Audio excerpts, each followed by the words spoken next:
Okay, I'm making this video because at the start of year 12, people very often say things like this. There's millions of chemical reactions out there and I don't know any of them.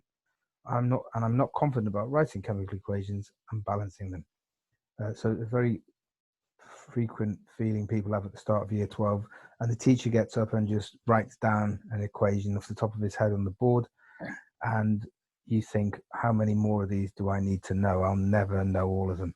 Well, I plan to give a bit of a comprehensive list of the reactions you will have covered at GCSE, and there's not that many of them. There's probably a lot less than you think there are. And of course, there are categories of reaction. All you really have to understand is one category, and then there'll be lots of different examples which fit into that category. So for example, like acid plus alkali, that's what we're going to start with. Okay, so if you add an acid and an alkali, you get salt and water, a salt and water. Now, just to remind ourselves, the only acids we need to know about are these ones here, okay? Hydrochloric, sulfuric acid, and nitric acid. And all acids give H plus ions in solution, and hydrochloric gives a chloride ion, sulfate, SO4 2 minus, nitrate ion, so on. And now we can use the charges on those ions to predict the formulae of the salt. This box here are the alkalis. So really there's only, alkalis are soluble bases and there's not many of them. They're all hydroxides. And it's only group one really which form soluble hydroxides. We need to know sodium hydroxide and potassium hydroxide, and maybe at a pinch calcium hydroxide if that's sparingly soluble. And alkalis always make OH minus ions in solution, remember, and acids always make H plus ions. So in an acid-base reaction, you get an H plus reacting with an OH minus to make water. All the other ions floating around there, just spectator ions, don't really actually do anything. So let's look at the first one. So we've got hydrochloric acid and sodium hydroxide gives you sodium chloride and water. First of all, let's just say what a salt is. It's when you replace the hydrogen ions in an acid with metal ions. So that salt there, sodium chloride, we've replaced the hydrogen ion in HCl with the Na plus ion. In this one here, sodium sulfate, we replaced both hydrogen ions in sulfuric acid with Na plus ions, sodium ions. This one here, we've replaced the hydrogen ion in nitric acid with a K plus ion. Right, so let's see balancing them. First one, hydrochloric acid, sodium hydroxide. Well, you can see that is balanced already. Don't need to do anything. Number two, we've got sulfuric acid with sodium hydroxide. This time makes sodium sulfate. And just you're thinking, why is it Na2SO4? Well, it's because it's only 1 plus on sodium, but sulfate ion is 2 minus. So you need 2 positive sodium ions for the sulfate. Yeah. Right. You can probably see that this equation is not balanced. Look, we've got 2 sodiums there, so that means you've got to put a 2 in front of the NaOH. Then if you think the water, well, all the hydrogens and oxygens of the water, they have come from the hydroxide ion in the sodium hydroxide and the hydrogen ions in the sulfuric acid. You can see you're going to need 2 waters there. So I balanced that before. So you need 2 H2O to balance it. The last one, we've got nitric acid and potassium hydroxide. Don't need to balance anything there. That's all done. Right, next category of things then. Right, metal oxide and an acid. Now this is again an acid-base reaction, but these metal oxides they're insoluble. They won't dissolve in water. So that is why I have written the state symbol next to them. I haven't written the state symbol for everything, it takes too long, but there, just to show you that that is okay, is a solid. So you can see the sulfate and the magnesium go together to make the salt, magnesium sulfate, and the oxygen, the hydrogen ions go to make water. Right, you can see that equation is balanced already. Next one, we've got zinc oxide and hydrochloric acid. Now the formula is zinc chloride ZnCl2. Why is that? Because look, it's a zinc 2 plus ion, but chloride is only 1 minus. So we thought that's the salt we formed, zinc chloride. We do have to do some balancing there. We have to put a 2 in front of the HCl, and that conveniently means that we've got the right number of hydrogens in the water for H2O, and the oxygen comes from the zinc oxide. Another metal oxide, so copper oxide. Right, copper oxide plus at this one time nitric acid. Now the formula of copper nitrate is a bit complicated, as you can see here, CuNO3 twice, because we've got 2 plus on the copper ion, but the nitrate ion is only a single minus, so you need 2 nitrates, so that's copper nitrate. So we can see when we balance that equation, then we need 2 nitrate ions, so we need to put a 2 in front of the nitric acid. Yep. And you'll find then the 2 hydrogens and the 1 oxygen, so that is H2O. So that's the right number of H2O, so that's fine. Okay, another set of reactions you will have come across at GCSE are metal displacement reactions. This is where a more reactive metal, in this case zinc, swaps places with a less reactive metal in one of its compounds. In this case, the compound is copper sulfate and the less reactive metal is copper. Right, so we've got the ions there, look, that's why it's magnesium. You can see here, copper sulfate, Cu2 plus, 2 minus, that's why it's CuSO4, 2 plus and 2 minus. Don't need to do anything to balance that one.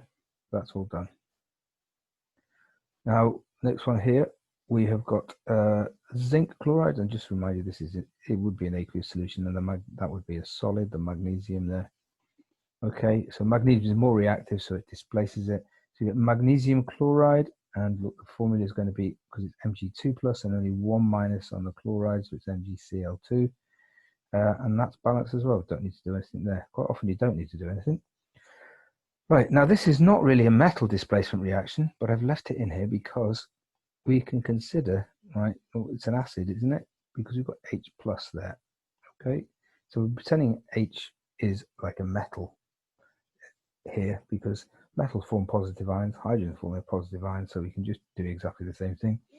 We know that hydrogen is, you can put it into the metal reactivity series, it's fairly low down. It's only really copper that is less reactive than hydrogen. So H2SO4, what happens is the magnesium takes the place of the hydrogen ions, the H plus ions there, to form the salt, magnesium sulfate. And instead of the metal being released here, like in the case of zinc, in that case it was copper, it's not a metal, it's hydrogen gas. All right. We can see that that equation is balanced already. Right, let's do this one, zinc and hydrochloric acid. So the zinc is going to swap places with the H plus ions in the hydrochloric acid. We do need to balance that one. It's zinc chloride is that's the formula of zinc chloride, because Zn2 plus and only 1 minus on the chloride ion. So we're going to put a 2 there, and then that conveniently gives us 2 hydrogens for the H2. So that's balanced now. Just put a 2 there. Okay, here is a copper. Now, copper is not a very reactive metal, but it is more reactive than Ag, which is silver. Okay, and silver is single plus, Ag plus, so the silver nitrate is just AgNO3. So we get copper nitrate. It's got again a bit of a complicated formula, because copper is 2 plus and the nitrate is only 1 minus, so we need CuNO3 twice. Now we get silver metal. So to balance that, we're going to need 2 nitrate ions. So I'm going to put a 2 in front of that. And then you see we're going to need a 2 in front of the silver as well there. And that would be balanced now. Right, so next set of reactions, we're going to talk about acid and a carbonate, or a hydrogen carbonate. Right, so carbonate is that ion, CO3 minus, and hydrogen carbonate is when it's grabbed hold of an H plus and it's turned to HCO3, and it's only 1 minus on HCO3. Very similar to the reactions, huh? Right, so acid and carbonate, you get a salt, water, and CO2 every time. So let's look at the first one, number 12. We've got calcium carbonate, which is like marble chips, and you probably use these in rates of reaction experiments at GCSE. And you put hydrochloric acid on it. Right, you get the salt. And the salt here is calcium chloride. So you replace the hydrogen in hydrochloric acid with a calcium ion. You're going to get CaCl2. It's So calcium is 2 plus, so that's why it's CaCl2. So you get calcium chloride as a salt, carbon dioxide, and water. So you can see we've got 2 chlorines there, we've only got 1 there, so we would have to put a 2 in front of the HCl to make it balance. And then look, we've got 2 hydrogens there, and we've got 2 hydrogens in the H2O, so that's all fine. Finally, let's just see, look what happens to these 3 oxygens in the carbonate. Well, 2 end up in carbon dioxide, and the other one ends up in the water. Number 13, now we've got sodium carbonate, and I've put AQ there because it's one of the, sodium carbonate is one of the very few metal carbonates which is soluble. So the sodium carbonate, potassium carbonate, really, the group 1 compounds. It's a very similar reaction. We have to be careful. Sodium carbonate is Na2CO3 because sodium is only a 1 plus and our carbonate is a 2 minus. So react with hydrochloric acid, we get the salt sodium chloride by replacing the hydrogen HCl with sodium ion, CO2 and water. Right, now we've got 2 sodiums on the left and only 1 on the right, so we're going to have to put a 2 there. That means we're going to need 2 chlorines, so whether we need to put a 2 in front of our HCl. You'll see that is balanced now. Look, we've got 2 hydrogens which end up in the H2 of the water, in the H2O. Again, the oxygens in the carbonate, 3 of them, 2 end up in the carbon dioxide and 1 ends up in the water. Right, here we've got sodium hydrogen carbonate, sometimes called bicarb or bicarb of soda, in baking powder. That is soluble. It will dissolve in water, sodium carbonate. And